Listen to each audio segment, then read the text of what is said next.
Free fire game की pro ID खरीदने के लिए स्कूली नाबालिग छात्र द्वारा एक परिवार को फिरौती की मांग करते हुए जान से मारने की धमकी दी गई। दरअसल मामला भिंड जिले के सामने आया है, जहां पर फ्री फायर गेम की आईडी पाने के लिए स्कूली छात्र द्वारा एक परिवार को फिरौती की मांग करते हुए जान से मारने की धमकी दी गई।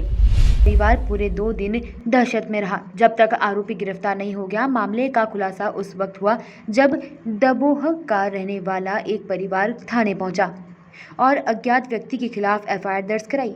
दरअसल दबोह के वार्ड क्रमांक 11 निवासी रामेश्वर दयाल शर्मा के घर रविवार को किसी अज्ञात व्यक्ति ने पत्थर में लपेटकर पर्चा फेंका गया था, जिसमें एक मोबाइल नंबर लिखा हुआ था। साथ ही लिखा था कि इस नंबर पर तुरंत कॉल करें, नहीं तो अपने परिजनों से किसी को खो देंगे। इस तरह की धमकी मिलने के बाद पीड़ित परिवार के लोगों ने कई बार और मोबाइल फोन पर संपर्क करने की कोशिश की, लेकिन कई बार जवाब नहीं मिला। पीड़ित परिवार ने बताया कि करीब रात 9 बजे उनके मोबाइल पर इसी तरह के धमकी भरे मैसेज आए। बात यह ही नहीं रुकी। सोमवार को एक अज्ञात शख्स ने फोन कर पीड़ित परिवार को फिरौती के लिए धमकी दी, जिसमें उसने कहा कि 12 बजे तक अगर 8 लाख रुपए खाते में नहीं डाले तो 12 बजे तक परिवार के किसी एक शख्स की हत्या कर दी जाएगी। सीधे तौर पर इस तरह की धमकी मिलने के बाद परिवार दहशत में था। रामेश्वर दयाल सीधा पुलिस थाने पहुंचे और शिकायत आवेदन देकर पुलिस से मदद मांगी, जिस पर दबोह थाना प्रभारी द्वारा तुरंत मामले की जानकारी साइबर पुलिस को दी गई और जिस नंबर से कॉल आया था उसकी सारी जानकारी निकालने पर पता चला कि यह नंबर अमाहा गांव के किसी सुरेंद्र कुशवाहा नाम से शख्स का है, जिस पर तुरंत एक टीम गठित कर आरोपी को गिरफ्तार करने भेज दिया गया। लेकिन पुलिस भी उस वक्त बहुत चक्की रह गई जब पता चला कि आरोपी 12वीं क्लास का एक नाबालिग छात्र है।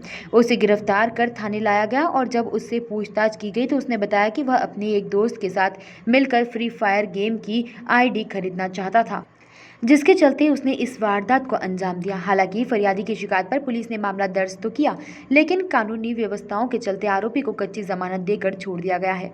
इधर मामले में आरोपी की जमानत हो जाने से पीड़ित परिवार दहशत में है। उनका आरोप है कि उन्हें द्वारा ऐसे आरोपी जिन्हें हमें जान से मारने की धमकी दी गई है, उसे छोड़ दिया जाना हमारे जीवन पर संकट बना हुआ है। वह कभी भी अपने साथियों के साथ मिलकर परिवार को नुकसान पहुंचा सकता है। वहीं मामले में पुलिस का कहना है कि कानूनी प्रक्रिया के तहत जो धाराएं पीड़ित की शिकायत पर आरोपी पर लगाई गई थी, उनकी वजह से उन्हें जमानत पर आरोपी को छोड़ना पड़ा है। साथ ही उनका कहना है कि यह महज नाबालिग बच्चों द्वारा एक गेम खरीदने के लिए की गई हरकत है। ऐसे में फरियादी पक्ष को डरने की जरूरत नहीं है। जी के पास आया परसों और उनको एक लेटर दे गया। पापा जी ने तब तक उठकर उसको बुलाया तो वो दौड़कर भाग गया।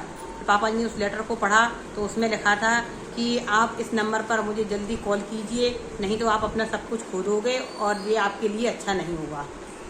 इस तरह से उसने एक लेटर दिया, उसमें एक मोबाइल नंबर लिखा था। हम लोगों ने उस पर कॉल किया, हमने, हमारे पति ने, लेबर ने, लेकिन उसने कोई कॉल नहीं उठाया, घंटी जाती रही। उसके बाद हम लोग बैठ गए कि पता नहीं कोई बच्चा होगा शैतानी करके दे गया होगा। फिर रात में उसके कुछ मैसेज आए, हमारे मोबाइल पर मैसेज आए। फिर सुबह हम लोगों ने उसकी थाने में रिपोर्ट की तो पता चला उस मोबाइल नंबर से उसने कहा अकाउंट में सुबह 10 बजे फ़ोन आया हमारे मोबाइल पे कि अगर आप अपनी ज़िंदगी चाहते हैं तो हमारे खाते में 8 लाख रुपए डाल दीजिए, वरना हम आपको, आपके परिवार वालों को दिन के 12 बजे तक मार डालेंगे। और हमारे पति देव भी जाते हैं वहाँ मंदिर पर, बोले हमें अकेले में मिलते हैं मंदिर में, बाबाजू के खेत में और पुलिया पे, तो हम उनका कभी भी मर्डर कर सकते हैं। हमारे देवर की लोकेशन भी उसने की बताया कि हम आपको वहाँ भी मार सकते थे, आपके घर में बच्चे हैं, इस प्रकार की उसने हमें धमकी दी और 8 लाख रुपए की मांग की। और भी लोग बैठे थे, सब लोगों ने? हाँ, और भी लोग बैठे थे हमारे घर परिवार के, राजकुमार भाई साहब, दिनेश थे, पापा जी थे, दिनेश आ गए थे और एक लड़का और भी था, ऋषि खेमरिया, वो भी बैठा। मेरे घर पर जो है एक लड़का एक पर्ची फेंक गया है कि इस नंबर पर बात कर लो। इसके बाद अगर मैंने उसको पर्ची को उठाकर पढ़ा तो उसमें लिखा था कि बात करो नहीं तो ठीक नहीं हुआ। तो इसके बाद जो है उसने फ़ोन से भी घर में फ़ोन लगाया कि कुछ पैसे उसने मांगे कि ऐसा, मतलब इस प्रकार से हमारे पास और किसी को ये नंबर मत देना। तो तत्परता दिखाते हुए पुलिस ने जो है टीआई साहब के मार्गदर्शन में साइबर सेल की मदद से उस को लड़के को पकड़ा, उसके पास से वो जो जिस मोबाइल से उसने फ़ोन किया था उसको मोबाइल को उससे जब्त किया। तो उसने बताया कि हमने अपने साथी रवि कुशवाहा के साथ प्लान करके वो जो है फ्री फायर गेम होता है उसके लिए आईडी खरीदना चाहते थे। इसलिए हमने सोचा कि पैसे जो है इस प्रकार से ले, एक ही गांव के दोनों रहने वाले आवेदक और ये आरोपी एक ही गांव के रहने वाले ग्राम अमाहा के, तो उन्होंने जो है इस प्रकार से प्लान करके जो है पैसा लेने के लिए ये सब किया था। सर किन किन धाराओं में अपराध पंजीकृत इस पे जो है उसके आवेदन पत्र पर जो है 507, 384 IPC की धारा लगाई गई और उस पर प्रकरण का पंजीबद्ध करके उसको गिरफ्तार भी किया और उससे जो है उससे वो मोबाइल भी जब्त किया। सर सुनने में आ रहा है, सूत्र बता रहा है कि उसे कच्ची जमानत देकर छोड़ भी दिया गया है। ऐसे सुप्रीम कोर्ट के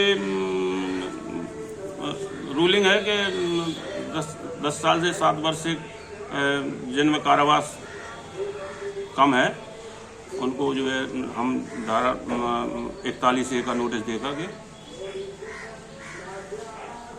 फ्री करते। सर अभी जो पीड़ित परिवार आरोप लगा रहा है कि इन बच्चों के माध्यम से उन्हें धमकियां मिली हैं, कभी भी उन्हें जान माल का खतरा हो सकता है। अब इतनी बड़ी वारदात होने के बाद यदि कोई घटना घट सकती है तो उसके लिए जिम्मेदार कौन होगा? जब हमने इतनी तत्परता से साइबर सेल की मदद से अपने TI साहब के साथ मिलकर जो है उसको तुरंत 1 घंटे में कार्रवाई कर ली है और उसके जो साथी हैं उन पर भी दबाव बन रहा है, उनको भी गिरफ्तार करेंगे, उनको भी पकड़ेंगे।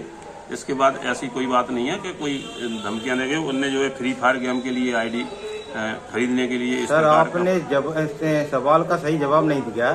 हम आपसे ये पूछ रहे हैं कि वर्तमान में पीड़िता के द्वारा आरोप लगाया जा रहा है कि इतनी धमकी भरे खत आए हुए हैं, इसके साथ साथ उनके द्वारा फोन के माध्यम से भी धमकी दी गई है, फिर भी पीड़िता को कच्ची जमानत देकर छोड़ दिया गया है। ये तो सुप्रीम कोर्ट की या कानून की रूलिंग है कि उसमें जो है जो धाराबंदी थी उसमें प्रकरण पंजीबद्ध किया है, उसमें प्रकरण पंजीबद्ध कर लिया है। उसमें जो है जो धारा बन रही थी तो 507 और 384 IPC का प्रकरण पंजीबद्ध करके।